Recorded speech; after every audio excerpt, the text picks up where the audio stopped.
NATO's foreign ministers on Friday issued a warning to the Taliban as the Western military alliance works to ensure the safe evacuation of citizens from member countries as well as Afghan allies, saying that it will not allow any terrorists to threaten us.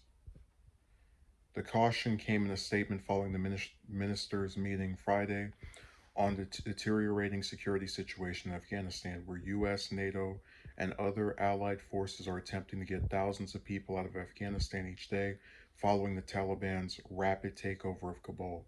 For the last 20 years, we have successfully denied terrorists a safe haven in Afghanistan from which to instigate attacks, the foreign minister said. We will not allow any terrorists to threaten us. They went on to say that NATO remains committed to fighting terrorism with determination, resolve, and in solidarity. The group said that NATO had suspended all support to the Afghan authorities, adding that any future Afghan government must adhere to Afghanistan's international obligations, safeguard the human rights of all Afghans, particularly women, children, and minorities, uphold the rules of law, allow unhindered humanitarian access, and ensure that Afghanistan never again serves as a safe haven for terrorists.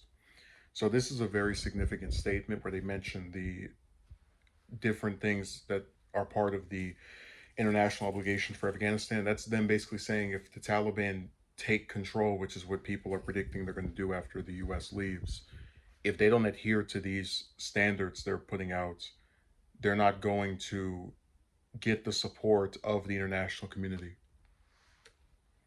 Fears have grown in recent days that the first Taliban government since 2001, when the US toppled the group in the 2001 invasion of Afghanistan, will pose significant threat to the lives and safety of Afghan civilians, especially women and girls, due to the insurgent group's extreme interpretation of Islamic law.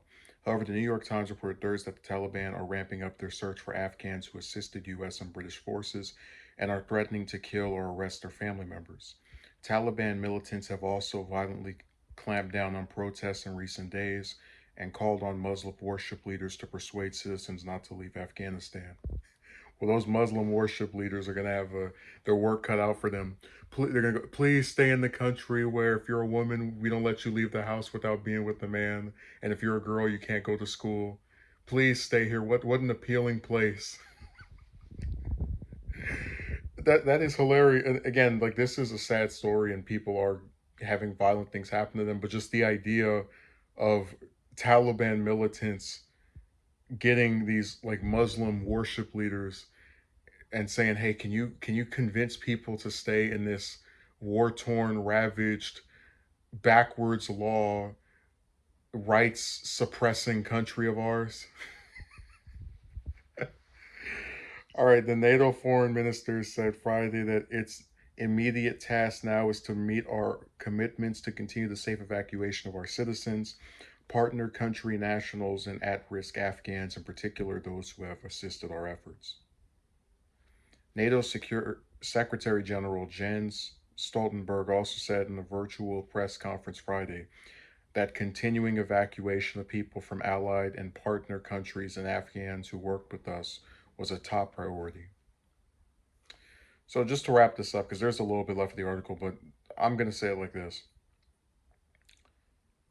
I don't believe NATO's foreign ministers are going to lead some force that's going to come to Afghanistan and fight in our place.